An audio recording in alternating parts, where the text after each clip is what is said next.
Hi, Will. Thank you so much for coming to chat with me today. We're going to have a little chat about all things Prospect Music Award. So let's get to know you a little bit. So how did you initially get into working with Prospect? I'm very good friends with the founder, EJ Scanlon. I've been friends with him for a few years now, since we were little kids. I run YMCA Digital, and EJ is a presenter on YMCA Digital. And he brought the prospect of prospects to the station, and yeah, that's how I got involved. Really, I've been a judge for I think this is the third year I've done it now. Oh, So nice. So you're an expert yeah, then? I would not call myself an expert at all. No. Well, I'm the newbie, so you could teach me some stuff about it. I guess I'm an expert about prospect just because how much EJ loves to run ideas past me. And what made you want to get involved? Was there anything in particular that you saw about Prospect and the original idea, and you were like, yeah, I'm in, I'm sold? EJ and I share it's not just a passion for music, it's quite a analysing music quite finely. We're both quite geeky in that sense, but I like his visions of how he lists and how he goes through and listens to music and how he sort of assesses it. That's why I wanted to do it. I love local competitions and stuff anyway. That's what's sort of special about it for me. Yeah, I suppose it's like enjoying music, but enjoying it sort of on a different level. So instead of like just listening to music and being like, oh yeah, I really love like loads of different bands and stuff, it's getting into that like nitty gritty of what makes the industry tick and what makes artists tick and that kind of stuff. Exactly. And I guess because it's about new music as well, it's about I suppose maybe you do have to be a little bit more analytical about it. So yeah. So what makes you think, what do you think makes Prospect stand out from like other award shows? Obviously it's not like on a huge scale as something like the Brits, but do you think that it's different in some way from those ones? Yeah, definitely. I feel like there's a lot of, I mean, EJ's told me not to say too much about this year.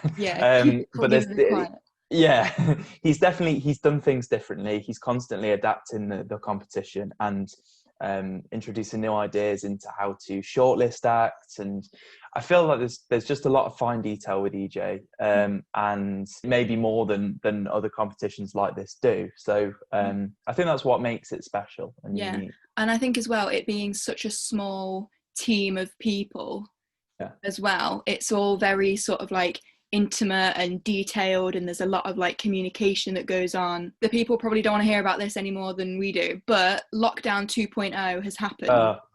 Let's forget about that, but let's put a positive spin on it. So what have you been listening to during lockdown? Have you discovered anybody new, anybody like old that you used to listen to and have recently rediscovered? I love the Strokes new album that they released this year, so I've listened to that a lot just generally this year. Gorillaz, they released a new album, really like that. Everything. Really been into Little Sims. My dad and my sister love Little Sims, and I've been listening to that quite a lot. I've really got into Feels Like We Only Go Backwards by Tame Impala recently as well. Ooh, yeah. New, but never gave it the time of day that it deserves. So my housemate and I watched The Sopranos as well. There's always a lot of good music at the end of that I sort of Shazam and then listen to it loads afterwards. So quite a bit of like random Frank Sinatra and then Tinder Sticks and quite varied then. Sounds quite varied. So obviously the pandemic has had like a massive hit on the music industry. Do you think that next year it will sort of bounce back, everybody will be going to festivals, gigs like there's no tomorrow, or do you think that the pandemic will have probably had a bit of a lasting impact on the music industry? I think the music industry will bounce back, hopefully quite quickly. Potentially some of it is wishful thinking, of course. But also, there's the talks of the vaccine and all that kind of stuff. A lot of sort of top government advisors are saying things like, should be back in business for next summer, which I guess is what everyone definitely... and definitely including the music industry is a massive part of that, and hospitality. And if you look through history, after times of turmoil, after wars and after viruses, there's always a bounce back period, and it sort of comes back in a new way.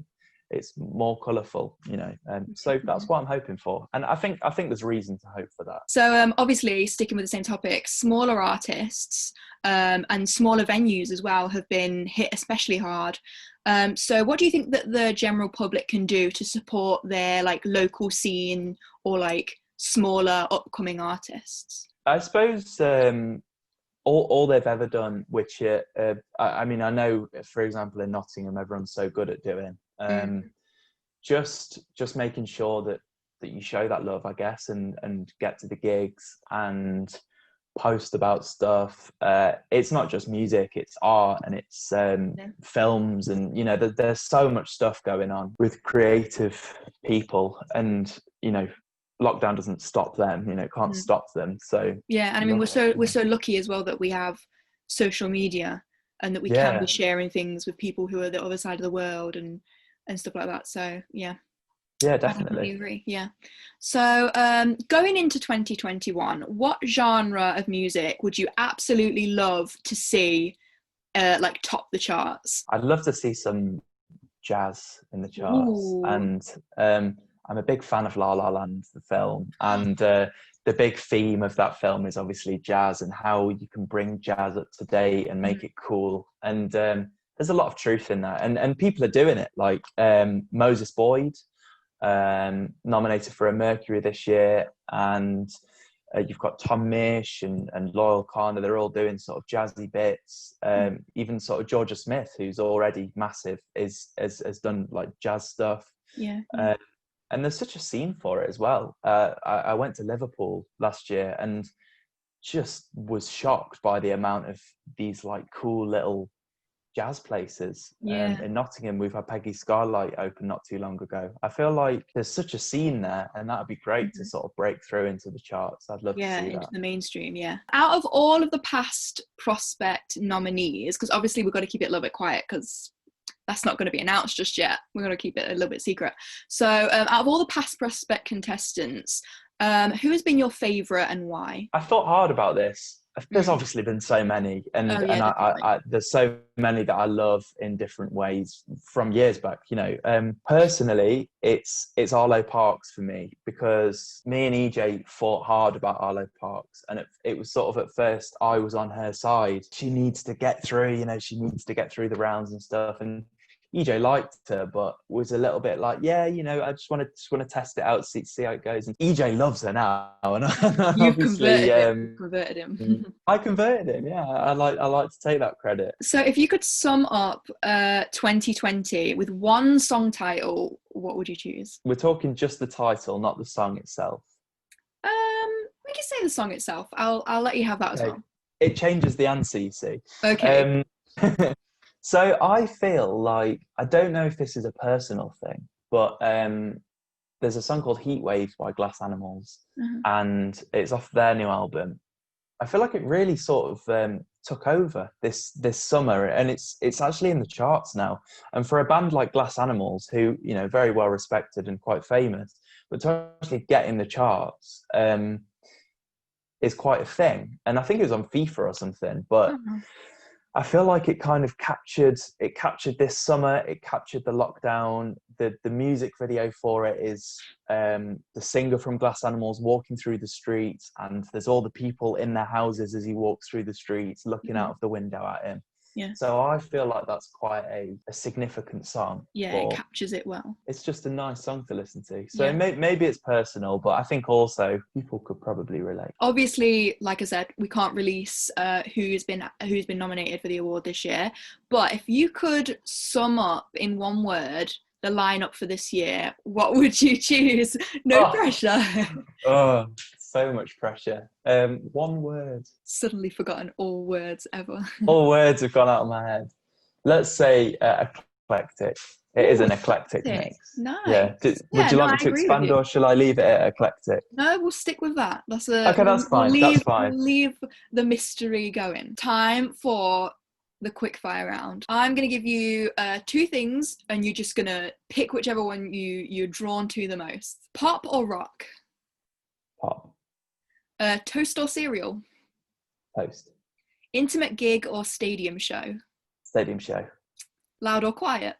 Quiet. Pub or club? Pub. Old music or new music? Ah. New music will be old one day. Old music. Christmas or New Year? New Year. And that's it. That's all of the Oh, quickfire questions. I love quickfire questions. Let's get on to predicting this year's winner. So I'm going to ask this to all the judges, and I'm going to do it as well. So we're going to write down who we think out of the lineup is going to win this year. We're going to fold it up, hide it away, keep it safe, no cheating, no changing your answer. And then as we get closer to the final, we'll all reveal who we chose. So right, I'm gonna write mine. I know straight away who I'm choosing. No, I know. It's just I'm just second guessing myself. Yeah, no, go with your gut. So I don't show you this. It's just no, keep it to yourself, and then we'll all see who everybody's chosen. Right, I've got mine. There we go. That's I'll even do. I'll write Will and put a star, just to prove it's the same piece of paper that we'll see in a few weeks' time. Cool. So that is the end of the interview. Thank you so much for chatting today. I think you gave some like really insightful answers and stuff. So it's really nice to finally hear from like somebody who's been in Prospect for a while. So yeah, do you have any like last words or anything you want to say before we end? Ooh, just that I'm very excited. Yes, same. I'm really excited. Right. Thanks so much for chatting.